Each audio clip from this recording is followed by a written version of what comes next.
Il-prosperità fit-tul ta' pajjiż tiddependi fuq diversi fatturi, fosthom il-kwalità tas-sistema edukattiva, il-protezzjoni tal-ambjent, politika ta' ippjanar li trażżan żvilupp eżaġerat u sistema sostenibbli ta' servizz tas-saħħa. Iż-żieda qawwija fil-popolazzjoni, il-popolazzjoni indiġena ta' Malta li qed tkompli tixjieħ, sistema edukattiva li mhux qed tilħaq l-aspettattivi u żvilupp prattikament mingħajr ebda kontroll huma sfidi kbar li l-ebda tkabbir ekonomiku mhu se jikkanċella.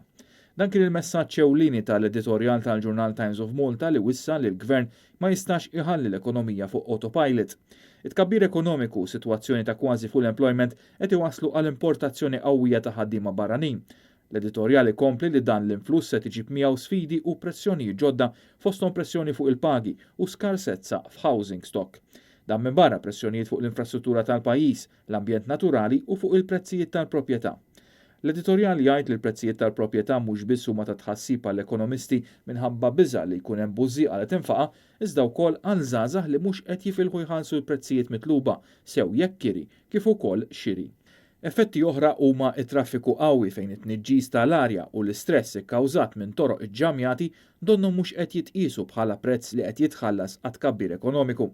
L-editorjal jikkonkludi billi jwissi li l-pajjiż m'għandux jinstaq fuq autopilot għaliex dan jesponi lil ġenerazzjonijiet futuri għal riski serji u perikolus li wieħed jassumi li taħt l-ilmijiet ekonomiċi kalmi m'hemmx xi sikka li tista' tkun ta' periklu għall-komunità.